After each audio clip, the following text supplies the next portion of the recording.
ഇസ്രായേലിലെ ടെലവീവിലുണ്ടായത് ആസൂത്രിതമായ ഭീകരാക്രമണ ശ്രമമാണെന്നും ഇതിന്റെ പിന്നിൽ ഇറാനാണെന്നും ഇസ്രായേൽ ആക്രമണത്തിന് പദ്ധതിയിട്ടത് ഇറാനിൽ നിന്നുമാണെന്നും വെസ്റ്റ് ബാങ്കിലെ ഹമാസ് ഭീകരരാണ് ആക്രമണം നടത്തിയതെന്നും ഇസ്രായേൽ സുരക്ഷാ ഏജൻസി ഷിൻബെറ്റ് പ്രാഥമിക അന്വേഷണത്തിനൊടുവിൽ വ്യക്തമാക്കി.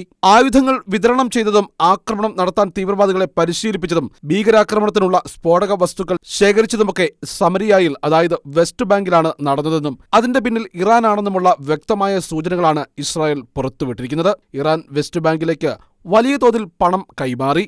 ഇസ്രായേൽ സമയം ഇന്ന് രാവിലെ 9-നും 10-നും ഇടയ്ക്ക് പൊട്ടിത്തെറിക്കാനാണ് ബസിൽ ഉഗ്രശേഷിയുള്ള ബോംബുകൾ സജ്ജീകരിച്ചതെന്നും എന്നാൽ ഭീകരരുടെ തെറ്റായ ക്രമീകരണത്തിൽ അത് കഴിഞ്ഞ ദിവസം രാത്രി പൊട്ടിത്തെറിക്കുകയായിരുന്നു. മധ്യ ഇസ്രായേലിലെ ബാത്യാമിലാണ് സ്ഫോടനം നടന്നത്. ഒരാളപായവും ഭീകരാക്രമണത്തിൽ രേഖപ്പെടുത്തിയിട്ടില്ല. ബാത്യാം നഗരത്തിലുള്ള സ്കൂളുകൾക്കും വിദ്യാഭ്യാസ സ്ഥാപനങ്ങൾക്കും സുരക്ഷ വർദ്ധിപ്പിക്കാനുള്ള ഉത്തരവ് നൽകിയിട്ടുണ്ടെന്ന് ബാത്യാം മേയർ സ്വിക്ക ബ്രൂട്ട് വ്യക്തമാക്കി. അതേസമയം ഇസ്രായേലിൽ സുരക്ഷാ പരിശോധനകൾ കർക്കശമാക്കി.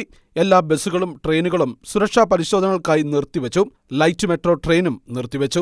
ഇതിനിടെ സുരക്ഷാ പരിശോധനയിൽ ടെല്ലവീവിന് സമീപ പ്രദേശമായ ഹൊളോണിൽ നിന്നും ഒരു ബസ്സിനുള്ളിൽ സ്ഥാപിച്ചിരുന്ന സ്ഫോടക വസ്തുക്കൾ കണ്ടെത്തി നശിപ്പിച്ചിരുന്നു.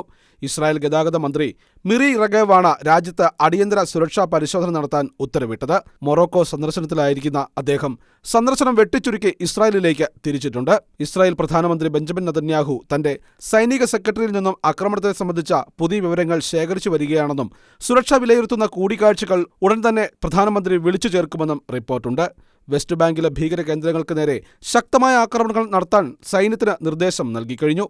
എല്ലാ ഇസ്രായേൽ നഗരങ്ങളിലും സുരക്ഷയും പ്രതിരോധ പ്രവർത്തനങ്ങളും ശക്തമാക്കുവാൻ ഇസ്രായേൽ പോലീസിനും ഷിൻബെറ്റിനും പ്രധാനമന്ത്രി നിർദ്ദേശം നൽകിക്കഴിഞ്ഞു. ഹമാസ് വെസ്റ്റ് ബാങ്ക് ബറ്റാലിയനായ തുൽക്കരമാണ് ഭീകരാക്രമണത്തിന് പിന്നിലെന്ന് ഇസ്രായേൽ കണ്ടെത്തിയിരിക്കുന്നത്. വെസ്റ്റ് ബാങ്കിലെ അഭയാർത്ഥി ക്യാമ്പുകൾ കേന്ദ്രീകരിച്ചാണ് ആക്രമണത്തിന്റെ ഒരുക്കങ്ങൾ നടന്നിരിക്കുന്നതെന്ന് ഇസ്രായേൽ പ്രതിരോധ മന്ത്രി ഇസ്രായേൽ കാറ്റ്സ് വ്യക്തമാക്കി. സ്ഫോടനങ്ങൾക്ക് മറുപടിയായി യൂദയായിലെയും സമരിയായിലെയും അഭയാർത്ഥി ക്യാമ്പുകൾക്കെതിരെയുള്ള പ്രവർത്തനങ്ങൾ ശക്തമാക്കുവാൻ പ്രതിരോധ മന്ത്രി ഇസ്രായേൽ കാറ്റ്സ് IDF-ന് നിർദ്ദേശം നൽകി. യൂദയായിലും സമരിയായിലും 3 ബറ്റാലിയനുകളെ അധികമായി വിന്യസിക്കുമെന്ന് IDF-ഉം വ്യക്തമാക്കി. International desk, Shekinah news.